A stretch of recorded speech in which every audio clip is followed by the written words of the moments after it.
사랑의 샘 평화의 소리 KCER 뉴질랜드 뉴스입니다.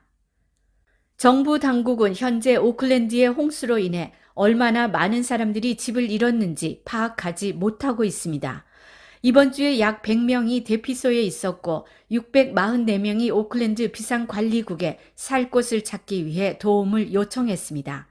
현장 관리자인 레이첼 켈러허는 많은 사람들이 스스로 대피해 해당 지역을 떠나 친구 및 인척과 함께 머물고 있어 집을 나온 사람들의 총 숫자를 계산하기가 어렵다고 말했습니다. 지금까지 204채의 주택에 빨간 스티커가 붙어 있어 아무도 들어갈 수 없으며 1027채는 노란 스티커가 붙어 있어 부분적으로 거주할 수 있거나 추가 평가가 필요합니다. 보험사들은 해외에서 추가 직원을 영입하고 있으며 오클랜드의 홍수 피해 주택, 자동차 및 물품에 대한 모든 청구가 해결되기까지 몇 년이 걸릴 것이라고 경고했습니다.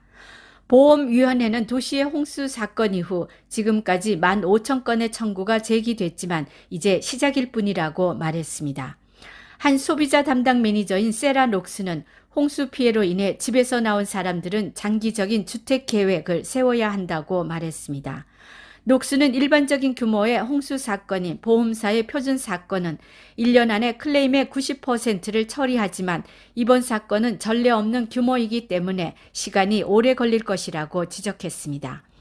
국내 최대 보험사인 IAG는 오클랜드 시의회가 설립한 두 곳의 커뮤니티 정보센터에 담당자를 파견해 홍수 피해를 입은 고객이 직접 클레임을 논의할 수 있도록 했습니다. 녹스는 사람들이 보험사에 일찍 연락할수록 더 좋다고 언급했습니다. 크리스 히킨스 총리는 오클랜드 홍수 청소 작업에 몰두했고 청소 인력 구축에 50만 달러를 투입했습니다. 그러나 모든 것을 잃었지만 보험에 들지 않은 사람들을 돕기 위해 정부가 더 많은 일을 해야 한다는 요구가 있습니다. 힙킨스는 목요일에 홍수로 피해를 입은 가족들을 돕고 있는 학생 지원군에 잠시 합류했습니다. 힙킨스는 앞으로의 엄청난 청소 노력을 돕기 위해 우리는 강화된 특별 편성대를 조직하고 있다고 말했습니다.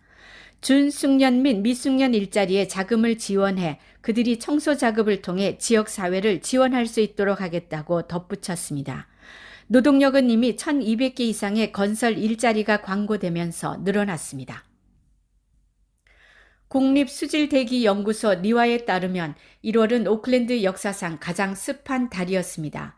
오클랜드 지역은 극심한 날씨와 홍수로 큰 타격을 받아 많은 사람들이 집을 떠나야 했습니다. 폭풍 동안 니와는 알버트 팍에서 539mm의 비를 기록했다고 밝혔으며 이는 1869년 2월의 이전 월간 기록인 420mm보다 훨씬 높은 수치입니다. 니와는 지난 금요일에 강우량이 가장 많았으며 알버트 파크는 24시간 동안 280mm, 6시간 동안 211mm의 비가 왔다고 말했습니다. 또한 그것을 200년에 한 번 있을 기상현상이라고 불렀습니다. 1월 내내 오클랜드는 연간 강수량의 45%를 기록했으며 일반적인 1월 강수량 1190mm보다 약 8.5배 더 많았습니다. 니와 기후과학자 샘 디는 지구가 이미 약 1.1도씨 정도 따뜻해졌으며 폭풍 동안 기후변화가 10%에서 20% 기여했다고 말했습니다. 다이너스픽에서 NGQ에서 승인한 무료 영어 코스를 준비하세요. 한국어 문의는 027-514-6408로 하시면 됩니다. 감사합니다.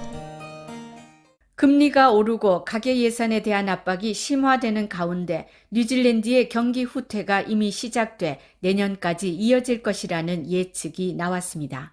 경기 후퇴는 초기 국면에 나타나는 침체로 통상적으로 연속 2분기 국내 총생산이 감소하는 것을 경기 후퇴의 기준으로 보고 있습니다. 뉴질랜드 컨설팅 업체 인포매트릭스는 새로 내놓은 경제 전망 자료에서 중앙은행의 공격적인 금리 인상과 주택시장 둔화, 노동력 부족, 공급망 혼란 및 생활비 압박 등이 이미 경제에 큰 영향을 미치고 있다고 지적했습니다.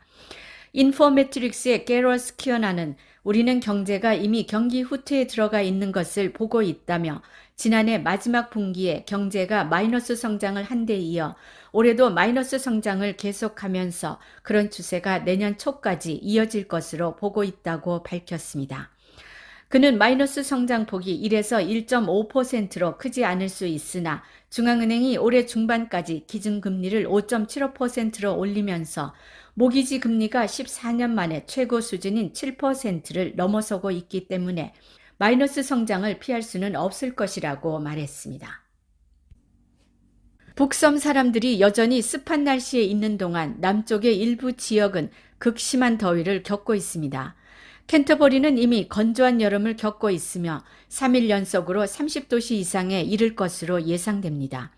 일부 사람들에게는 멋진 여름이겠지만 다른 많은 사람들에게는 좋지 않은 소식입니다.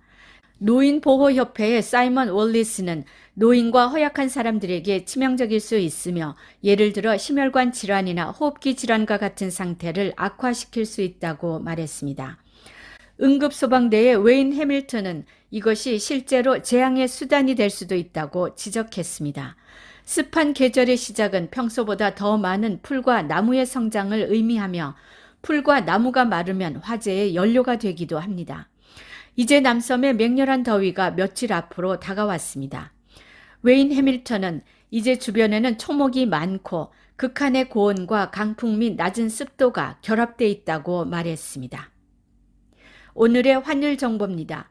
뉴질랜드 달러와 대비 원화의 기준 환율은 798원 78전, 한국에서 보낼 때 806원 76전, 한국에서 받을 때 790원 80전입니다.